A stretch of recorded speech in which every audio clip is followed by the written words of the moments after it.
Je suis très content de ce que nous avons vécu ensemble ces 3 dernières années. Le lancement du 3e opérateur Wana a été pour moi un succès magnifique, exceptionnel. Iwaco, notre histoire à tous, notre aventure avec notre partenaire Wana. Un certain jour du février 2007, nous avons commencé avec 21 points de vente et 65 collaborateurs. Pour passer en 2008 à 91 points de vente et plus de 270 personnes. Et in fine, en 2009, on a fini à plus de 105 points de vente et on a doublé notre effectif à presque 320 personnes.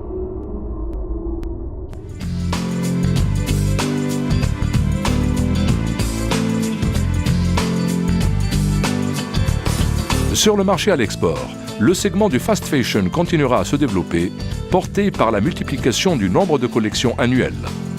Ainsi, les experts tablent sur 7 collections en 2011 contre 5 en 2006. Pour la première fois, nous avons une vision globale avec le pacte émergence industrielle sur le développement du secteur textile et cuir, aussi bien à l'export que sur le marché national. Aussi bien pour le fast fashion que pour le denim, qui est un petit peu notre force pour l'export, et aussi aider les entreprises pour passer de la sous-traitance vers le produit fini.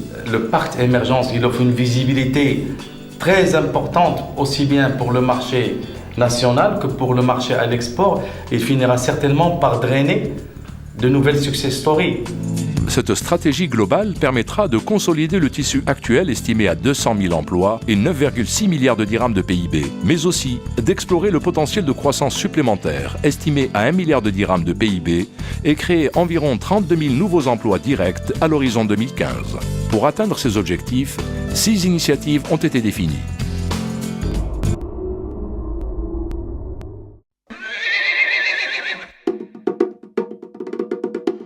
دريسي بسيكولوجيكمون العاود يكون كالم. هي في اونسيان كان خدمه ديال الغونش، سما الخدمه ديال العجال وديال البكار، خص العاود يكون ترونكيل، يقدر يجري فيت فيت فيت فيت فيت ويوقف دغيا ويبقى في بلاصتو بحال النعاس، وخصو يكون خفيف عقلو باش يتعلم دغيا، حيت لي كوبوي ما عندهمش الوقت. كندريسي العوده ديال الويسترن الدريساج الاولى 3 شهور وكاين العاود 6 شهور، بشويه بشويه كيتعلم باش يدير هادشي اللي ديفيسيل شويه، هذيك الدوره بدغيا ولو ستوب glissage. Avec un budget de 361 millions de dirhams et le démarrage du nouveau broyeur dont la capacité garantie est de 90 tonnes par heure en CPJ 55 a eu lieu en juillet 2008 dans d'excellentes conditions. Ce projet a vraiment changé le visage de cette usine.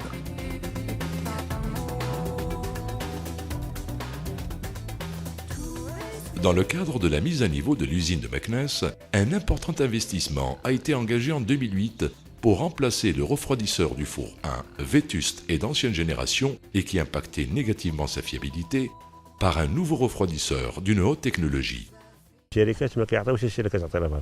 شركات اخرين كان شي واحد اللي دار المغادره كيتفاهموا معاه كيعطيو حسابه تيقولوا الله يعاونه تيخليوه يدبر راسو. اول شركه اللي كتتبع المستخدمين ديالها وباغا تشوف كي كان في سواء في المحل في كنا كنخدموا او خارج المعمل. حنا ممثل العمال راضين على هذا العمل هذا لان عمل انساني وعمل يعني مرضي جميع العمال. ما الانسان تيمشي بواحد الاموال باهظه ومرتاح ودير مشروع بيداتو تاكلوا مرتاحين هنا. ليغالمون الانسان تيمشي دون لي ريغل دو لار.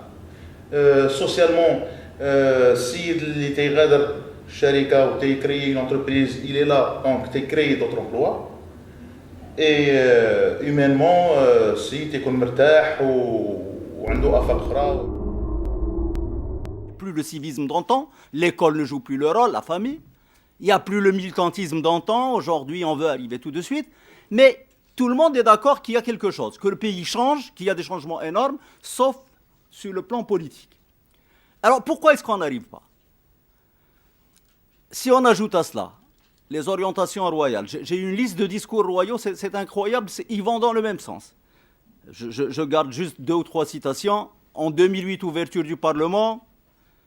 Sa Majesté dit, je cite, nous attendons des partis politiques actifs l'élaboration de projets de développement local et l'émergence d'élites capables de les mener à bien.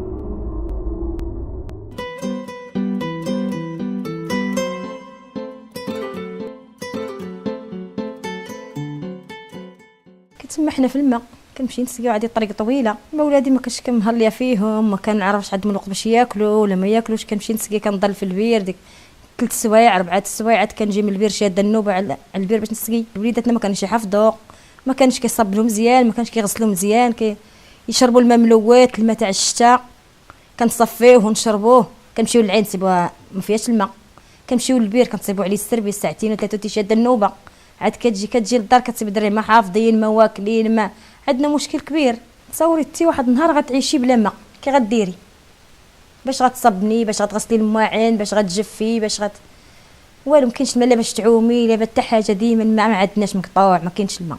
دابا الحمد لله ملي دخل الماء ولينا كنعوموا، ولينا كنصبنوا، ولينا كنسيقوا، ولينا كنعوموا وليداتنا، ولاو منظفين، ولاو نشربوا الماء نقي، مابقاش نشربوا الماء ملوث. دابا الحمد لله الحياه ديالي تبدلات. كنمشي عند حبابي، كنمشي عند فاميلتي، كندور عندي الوقت في الدار، كنقضي شغلين، نصبن، نطوي حويجات، نطرف مويعنات، كلشي عندي الوقت. مابقاش كنمشي نسقي بعيد وعاد كنجي. كنشكر هاد الناس اللي وقفوا معنا وسهروا معنا على هاد الماء وجابوه لينا وفكونا من التماره. الله ينصرهم والله ينصر سيدنا، الله يعاونهم.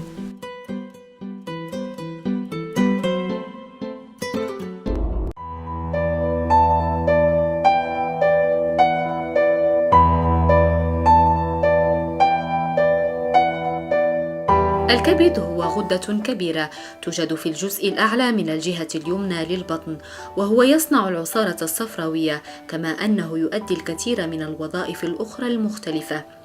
غير أن الكبد يمكن أن يتوقف عن أداء بعض وظائفه إذا أصيب بأي ضرر، ويعتبر مرض التهاب الكبد الوبائي سي من الأمراض التي تشكل خطرا على الكبد، مسببا ما يعرف بالتشمع الكبدي. ويعتبر فيروس الكبد الوبائي سي من الفيروسات التي تنتقل عن طريق الدم، وهو يهاجم بشكل أساسي الكبد. الفيروس يدخل الجسم ويسير في الأوعية الدموية حتى يصل إلى الكبد ويتعلق بخلاياه، ثم يفرز مادته الجينية داخلها. هذه المادة التي تضاعف نفسها مئات وآلاف المرات للحصول على كمية كبيرة منها تكفي لتكوين فيروسات جديدة. هذه الفيروسات تصيب الخلايا الكبدية السليمة المجاورة، مما يؤدي في النهاية إلى توقف عمل معظم خلايا الكبد وتلفها. لا يشعر المريض بأي أعراض مصاحبة للالتهاب الوبائي من نوع سي، ولا تظهر عليه أي علامات بالرغم من مرور عدة سنوات، وقد يبقى تحليل الدم الوسيلة الفعالة لكشف المرض. ويعتبر مرض التهاب الوبائي سي من الأمراض المعدية والأكثر انتشارا في العالم.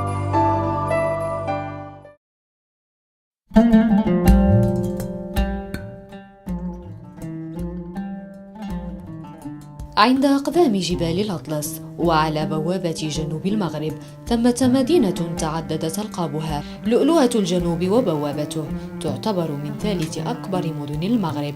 بناها السلطان ابن تجافين عام 454 للهجرة، فسيحة الأرجاء، صحيحة الهواء، بسيطة الساحة، كثيرة المساجد وعظيمة المشاهد.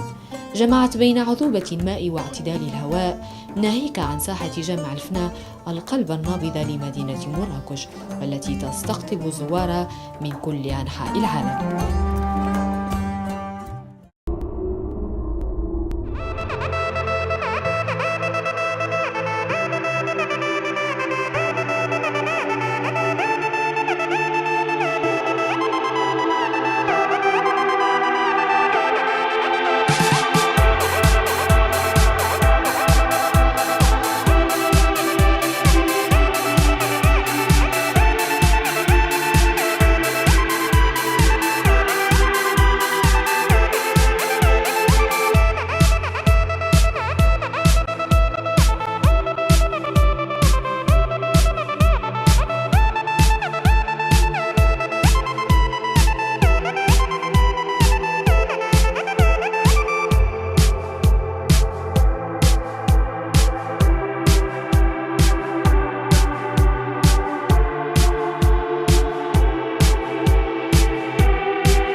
تحية خاصة لمعالي الأمين العام للأمم المتحدة السيد بان كي مون لحضوره الشخصي هذا الملتقى المتميز. Secrétaire général, je vous remercie de tout cœur. Vous êtes précédé d'une très grande et d'une très belle réputation. Soyez le bienvenu et j'ai le plaisir maintenant de vous céder ces micros.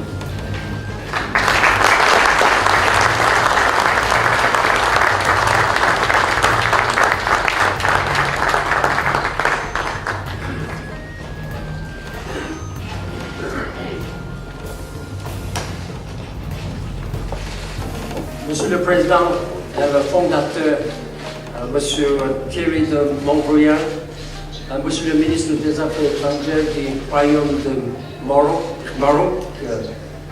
mon collègue ministre Philippe, Honorable Ministre, Mesdames et Messieurs, distingués invités, bonjour, assalamu alaikum, good morning.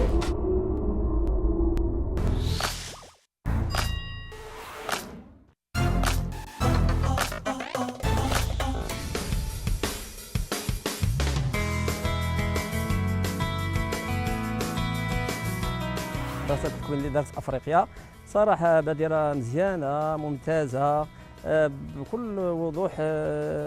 خلقت واحد النشاط في المحطة لأنه العمال فاش داروا تكوين ولاو تيقدموا خدمات مزيانة، استقبال مزيان، حتى في المبيعات ديال لي برودوي ديالنا كيعرفوا كيفاش يعرضوا عليهم، كيفاش يقنعوا، كيفاش يبيع عليه، كيفاش يشرح عليه.